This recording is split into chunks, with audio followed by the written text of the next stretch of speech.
E-padoms ķīmijā apskati un izmēģini. Kā izveidot vienkāršākos organisko savienojumu molekulu modeļus. Etāns, etēns, etīns. Izskaņa norāda uz saitēm.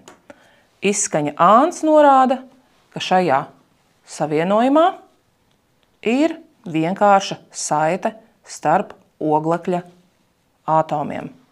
Pievienojam arī atbilstoši ūdeņraža ātoms, kā to paredz struktūra formula.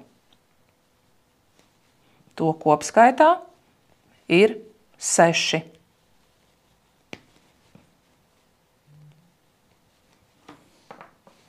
Izveidosim etēna molekulas modeli. Ēns izskaņa nozīmē, ka starp diviem oglekļiem ir viena divkārša saite.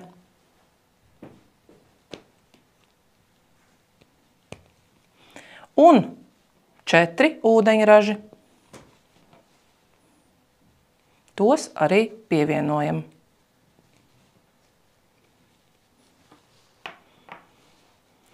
Etīns, īns izskaņa nozīmē, ka starp diviem oglekļiem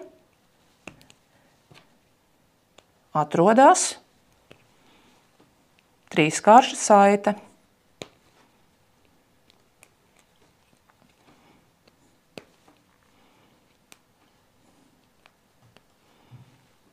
Un pievienojam 2 ūdeņraža ātomus. Molekulas modeli var izveidot, izmantojot digitālus resursus. Izveidosim molekulas modeli etānam. Etāns, tātad 2 oglekļa ātomi, savā starpā saistīti ar vienu ķīmisko saiti. Un mums ir iespēja apskatīt šo molekulas modeli telpisku un arī to pagrozīt, izpētīt no visām pusēm. Ja mēs vēlamies izveidot, piemēram, etēnu, mums ir nepieciešams starp 2 oglekļiem, lai veidojas dubultsaite. To arī daram.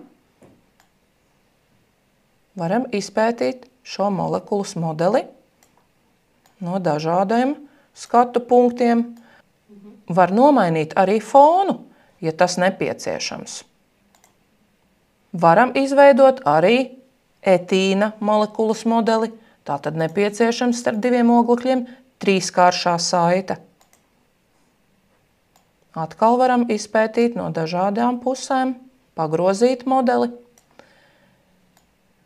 Un, protams, veidot arī garākus un sarežģītākus savienojumus šajā vidē, pievienojot arī citu elementu ātomus. Skābekli, slāpekli, fluoru, sēru, tātad veidojot pavisam sarežģītus savienojumus. Un arī izpētīt. Izmēģini šo resursu arī mājas apstākļos, lai izdodas gūt sekmīgus panākumus, apgūstot ķīmijas mācību priekšmetu.